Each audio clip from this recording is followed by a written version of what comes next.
O avesso da pele. A barca, parte 8. Agora você planejava levar Kafka, Cervantes, James Baldwin, Virginia Woolf e Toni Morrison para eles. Depois daquela noite, tudo era possível. Aquilo estava te salvando do abismo. E você nem percebeu quando os reflexos vermelhos de uma sirene bateram na parede de um prédio próximo a você. Nem percebeu a aproximação de uma viatura da polícia. E também não percebeu quando eles pararam o carro ao seu lado. Você só se deu conta do que estava acontecendo quando um deles falou mais alto e disse para você parar. Era uma abordagem.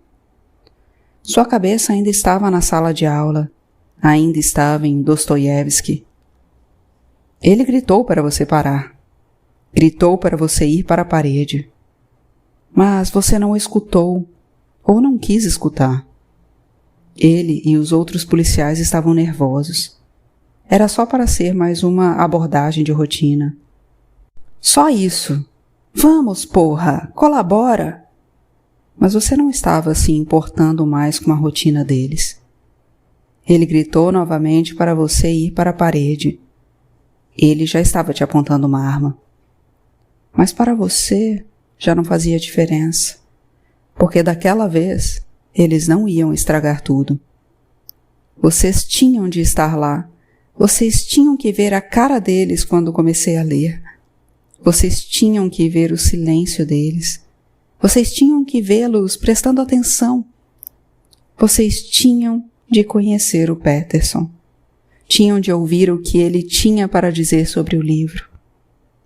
Então, você abriu a pasta, ignorando os gritos do policial. Os gritos de "Larga a pasta, porra!". Você ignorou, porque agora era a sua vez. Era a sua vez de ditar as regras. E a regra, agora, era seguir seu movimento, colocando a mão dentro da pasta. O primeiro tiro pegou no seu ombro. E foi como se você tivesse levado uma pedrada forte. O segundo foi no peito, dilacerante. Uma dor difícil. Não tão forte como as outras dores que tocaram seu corpo, mas ainda uma dor difícil. O terceiro foi dado por ele, pelo policial que vinha tendo pesadelos com homens negros invadindo sua casa. Um tiro certeiro na sua cabeça. Os outros vieram simultaneamente. E a última imagem que você viu foi a lua gema de ovo no copo azul lá no céu. Parte 9. Não lembro exatamente quando a morte passou a ser sinônimo de tragédia. Talvez tenha aprendido com você quando fomos ao enterro do meu padrinho. Eu tinha 12 anos e você me ensinou que ir a um funeral devia seguir certas regras e que a primeira delas era usar preto. No entanto, na época eu tinha poucas roupas pretas. Então você me emprestou uma camisa social sua, toda escura, com bolinhas brancas. Mesmo que tenha ficado demasiadamente grande no meu corpo, foi assim que eu fui àquele enterro. Você ainda disse que vestir preto recuperava a história do luto. Naquele dia, talvez eu tenha tomado consciência da gravidade do fim. Também prestei atenção nas palavras que foram ditas aos parentes do falecido. Percebi que, na ânsia de levar conforto, as pessoas acabavam dizendo coisas descabidas ou exageradas. Lembro que você disse, certa vez, que a morte pode ser inesperada, mas as palavras não. Que você preferia que as pessoas não dissessem nada ou que apenas usassem expressões como "meus pêsames" ou "sinto muito", seguida de um abraço. Pareciam palavras vazias, simples clichês. Mas a morte é um clichê e por isso os lugares comuns são permitidos. Você me disse. Você também me disse que havia outro elemento importante num enterro, o pranto, pois nenhum choro deve ser exagerado. Você detestava excessos. Mesmo que um amigo sinta uma dor maior, ninguém tem o direito de chorar mais que os familiares. A morte é íntima demais para caber num espetáculo, você me disse. Em torno da tua sepultura, havia muitas pessoas que eu não fazia ideia de quem eram. Era uma mistura de todos os tipos que conviveram com você. Alunos, pais de alunos, seus colegas professores, amigos e sua família. Minha mãe não quis ir ao enterro. Preferiu ficar em casa. Na verdade, minha mãe não tinha boas relações com a minha avó. Então, para evitar constrangimentos, preferiu não ir. Suas irmãs estavam num canto mais próximo do seu caixão. Minha avó estava desolada, calada, e permaneceu ao seu lado o tempo todo. A imprensa estivera no cemitério mais cedo, mas ninguém de nós, da família, quis gravar a entrevista. Luara, minha tia mais velha, não chorou em nenhum momento, mas eu sabia que ela estava comovida. Um padre que rezava na cerimônia perguntou se alguém queria dizer alguma coisa. Todos permaneceram em silêncio. Apenas minha tia mais nova, a Inaê, disse baixinho que não acreditava que aquilo tivesse acontecido. Ainda vejo ele feliz, dizendo que tinha lido um livro. Lembro dele contando sobre as aulas. Depois, seguiu-se mais um silêncio. E então, alguém perguntou se eu queria dizer algumas palavras. Eu queria, mas não ali, à frente de todos. A dor era minha, e eu queria escondê-la. Mas um rapaz, jovem, negro, que se identificou como ex-aluno, pediu para falar. Eu queria começar dizendo que eu conheci o professor Henrique Nunes na 7ª série. Eu tinha 12 anos. Eu não tenho como medir tudo o que ele fez por mim, tudo o que ele fez por inúmeros alunos, tudo o que ele me ensinou. Estou arrependido de não ter dito isso a ele. Quero dizer também que o professor Henrique Nunes não morreu por mera circunstância da vida. Morreu porque era alvo de uma política de Estado. Uma política que persegue e mata homens negros e mulheres negras há séculos. Nesse momento, o rapaz se comoveu. A voz ficou embargada e ele disse que não conseguia mais ir adiante. Depois disso, o caixão foi baixado na cova. Então, alguns de nós jogaram um punhado de terra e disseram, cada um, uma palavra. Em seguida, abracei minha tia Luara, enquanto víamos as pás jogarem terra sobre o caixão. Era o fim. Saímos em silêncio. Estávamos todos cansados, chorosos e ofendidos. A morte é sempre uma ofensa. Ela nos reduz a poeira. Nos reduz a nada, pensei. Caminhávamos para a saída ao mesmo tempo que deixávamos você para trás. Você estava sozinho. Você e a terra. Como iria ocorrer com todos um dia, pensei. Na porta do cemitério, minha tia perguntou para onde eu iria agora. E aquela pergunta soou tão difícil para mim, porque eu não sabia como se fazia uma coisa daquelas. Digo, eu não sabia como se regressava às coisas cotidianas. Eu não sabia como entrar novamente na vida. Minha tia percebeu minha incapacidade de tomar alguma decisão e disse apenas, venha, vamos almoçar. E aquilo me pareceu a coisa mais sensata a ser dita naquele momento. E era tudo que eu precisava, de alguém que pudesse me dizer o que fazer.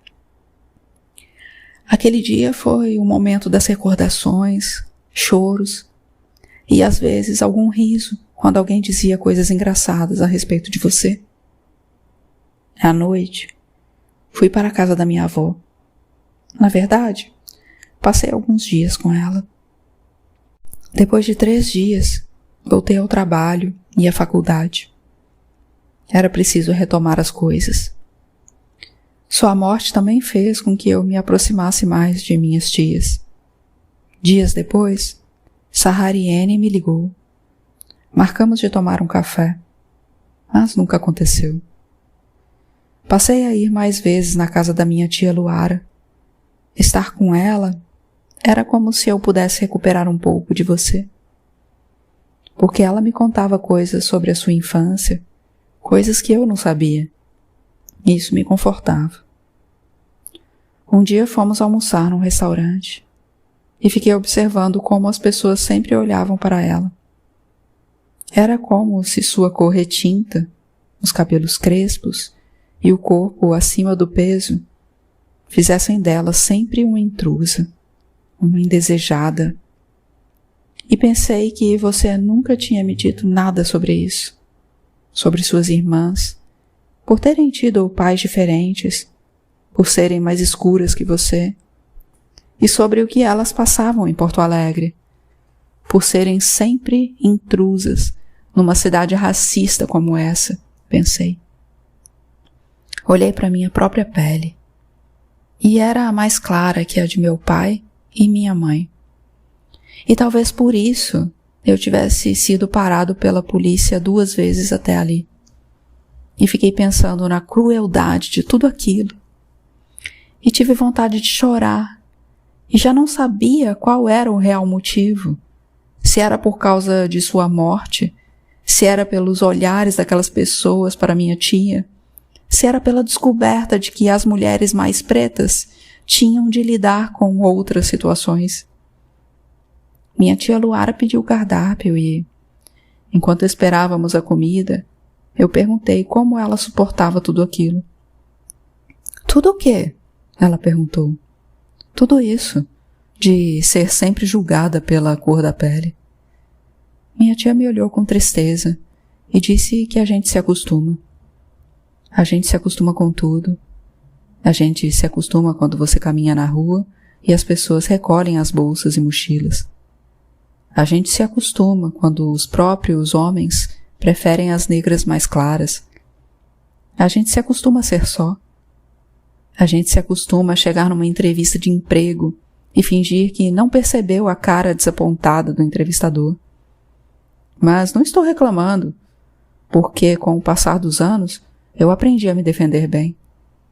Aprendi a inventar estratégias de sobrevivência. Seu pai também teve de inventar estratégias. Mas isso não significa que sejamos sempre bem-sucedidos. Quero dizer que nós, às vezes, falhamos. E falhar, no nosso caso, pode resultar num erro fatal. Ainda assim, Pedro, ainda assim a gente segue. O que você tem que compreender é que os homens negros sofrem suas violências e que as mulheres negras sofrem outras. Algumas são parecidas, mas, veja, somos diferentes. Nem sempre as causas são iguais. Minha tia dizia tudo aquilo comovida, triste, e eu a olhei. Sei que deveria tê-la abraçado.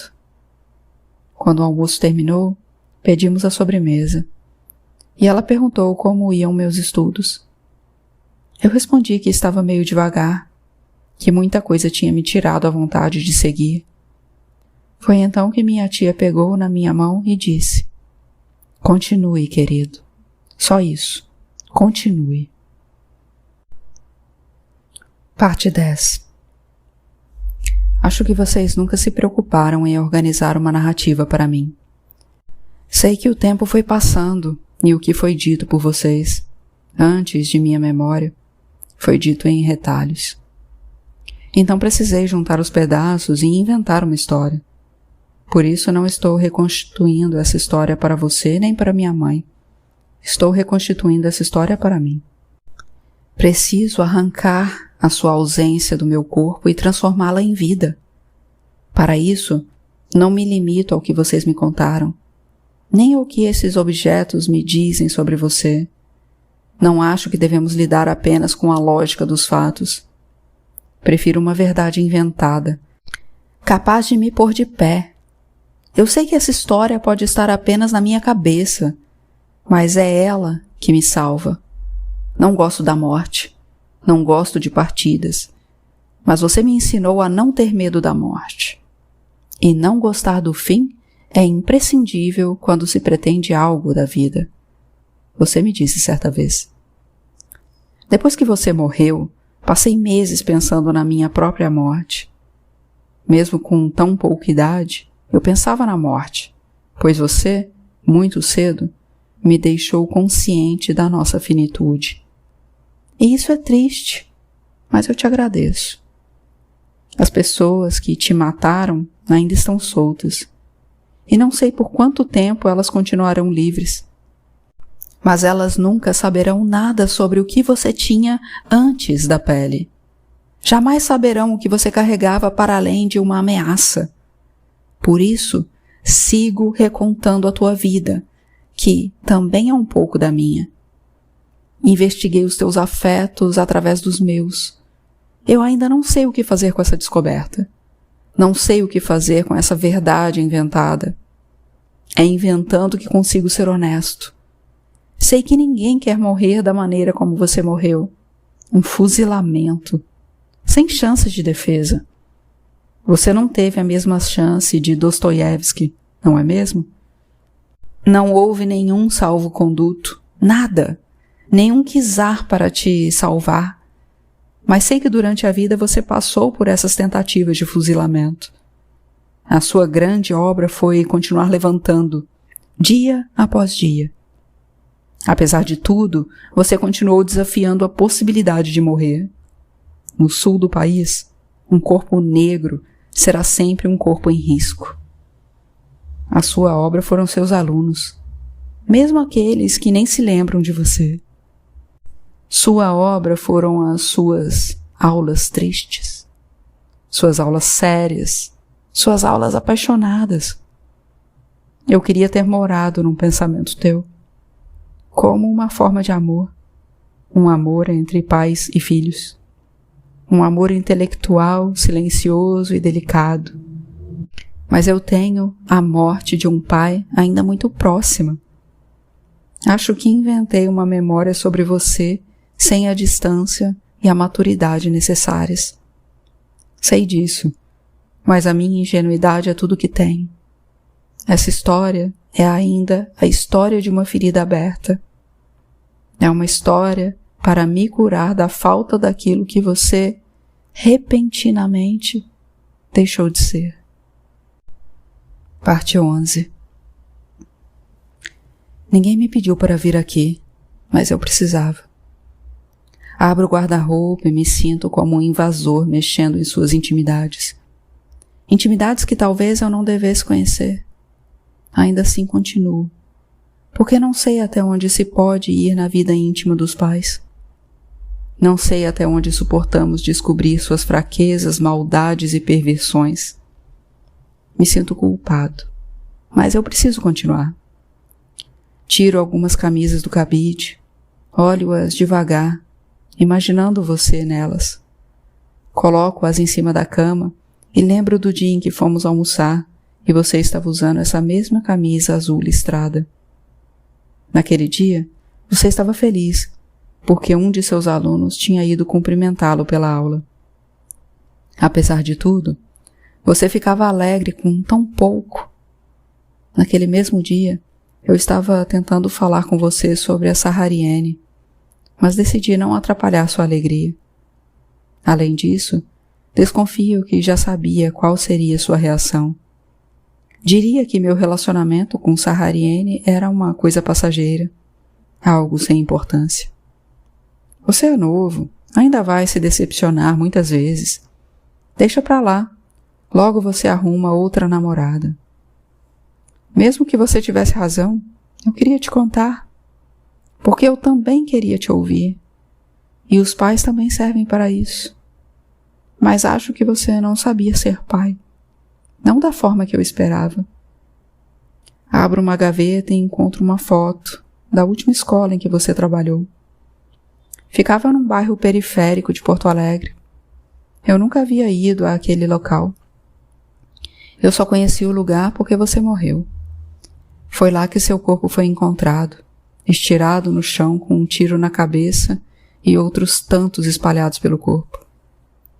Depois disso, para me consolar e dar sentido às coisas, apostei que um dia iria me recuperar, que eu podia voltar a ter uma vida como antes, que ia jogar basquete e continuar meu curso de arquitetura. Mas com o tempo percebi que, após uma tragédia, nada fica como antes. Ainda custo a acreditar que isso tenha acontecido com você.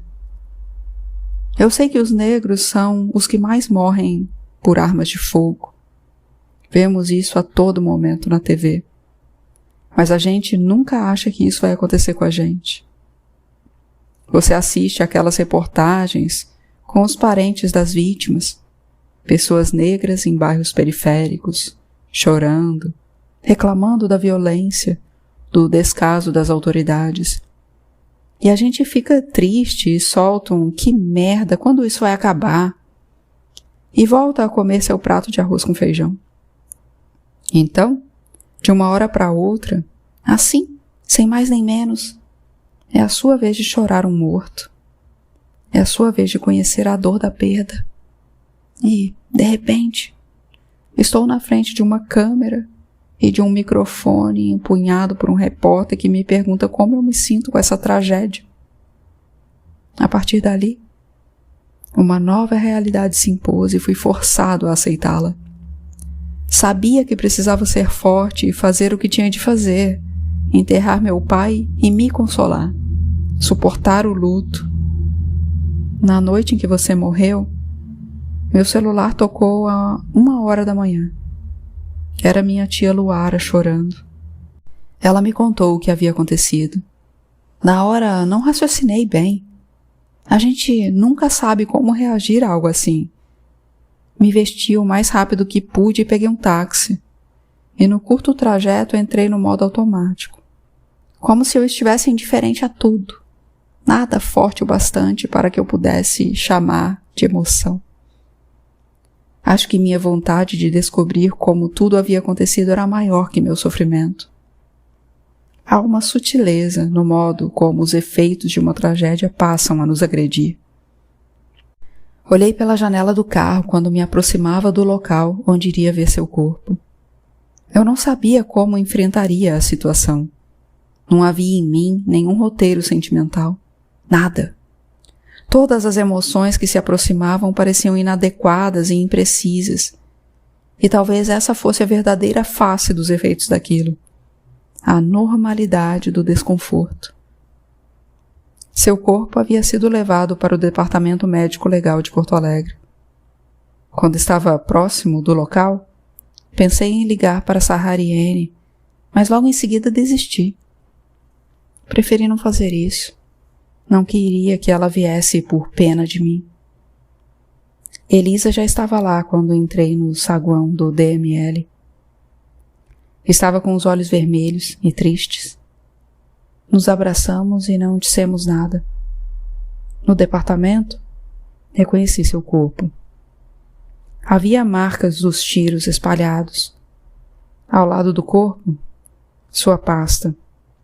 Provavelmente com trabalhos e prova dos alunos, além de um saco plástico com as balas que o mataram. Não pensei que conseguiria me deter tão detalhadamente sobre seu cadáver. A imagem de um pai falecido também nos mata um pouco, e talvez isso seja uma espécie de amor. E agora, aqui no seu apartamento, tento de algum modo me consolar. Lanço mais um olhar sobre suas coisas. Antes de sair, pego o seu alguidar, retiro o ocultar de dentro dele, enrolo num pano, como minha tia Luara disse para eu fazer. Saio segurando algum entre as mãos. Às vezes, as ruas de Porto Alegre parecem intermináveis, labirínticas até. Não porque as avenidas sejam grandes, mas porque me sinto perdido nelas. assim como você se sentia. Talvez perdido não seja a melhor palavra. Ao caminhar por Porto Alegre, você se sentia sem lugar, porque toda vez que você saía para caminhar, tinha a impressão de estar invadindo um espaço. Bastava dar uma olhada em volta para perceber que você não podia pertencer àquilo. Mas acontece que você insistiu, permaneceu. Porto Alegre era um lugar que você construiu fora de si. Você nunca esteve dentro dela. E agora caminho por essas mesmas ruas. Tenho o Ogum em minhas mãos. E ainda me sinto perdido. Mas a palavra continua não sendo essa. Vou em frente, na direção do Guaíba. Tenho o Ogum em minhas mãos, porque agora é a minha vez.